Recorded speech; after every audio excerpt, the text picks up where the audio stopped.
তপু, হ্যাঁ বাবু বলো। আমার বাসা থেকে বিয়ের ব্যাপারে কথা বলতেছে। তুমি তো জানো আমি জবের জন্য ট্রাই করতেছি। আর আর কয়েকটা দিন সময় দাও, আমি ম্যানেজ করে নিব, বুঝছো? বাসা থেকে মানবে না। এতদিন আমি থামায় রাখছিলাম, বাট এখন তারা আমার জন্য ছেলে দেখতেছে। আমি কম ট্রাই করতেছি, তুমি দেখছো? আমি অনেক ট্রাই করতেছি জবের জন্য। তুমি এসব ফ্রেন্ডদেরকে ছাড়ো তো। এই ফ্রেন্ডদের জন্য আমার মনে হয় তোমার লাইফে কিছুই হইতেছে না। দেখো, ওরা আমার খুব ভালো ফ্রেন্ড। হৃদয় আমার অনেক ভালো একটা ফ্রেন্ড, তুমি জানো আমার ভাইয়ের মতো।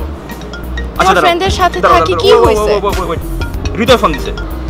হ্যাঁ দোস্ত। দোস্ত তুই কই? হ্যাঁ হৃদয়, কি হইছে তোর? আরে দোস্ত পেটের ব্যথা। তোর পেটে ব্যথা? আরে হ, আজকে মনে এখানে মরে যাবো। একটু সহ্য কর, আমি আসতেছি দোস্ত। দোস্ত মনে হচ্ছে আজকে এখানে মরে যাবো আমি। ও মা গো, কি ব্যথা। দোস্ত তুমি কই যাচ্ছ? হৃদয়ের পেটে ব্যথা। আমি আগে না তোমার ফ্রেন্ড আগে? এই হৃদয় তো প্রতিদিনই পেটে ব্যথা ওঠে। অনেক অসুস্থ। তো কি হইছে? আমার বিয়ের ব্যাপারে তুমি আমাকে চাও না তোমার ফ্রেন্ডকে চাও? আরে আরে কই যাও, কথা তো শুনে যাও। You know what? Friend is important. আর গার্লফ্রেন্ড একটা গেলে আরেকটা পাবো, বাট বেস্ট ফ্রেন্ড একটা গেলে আর পাবো না ম্যাডাম। Stay piece.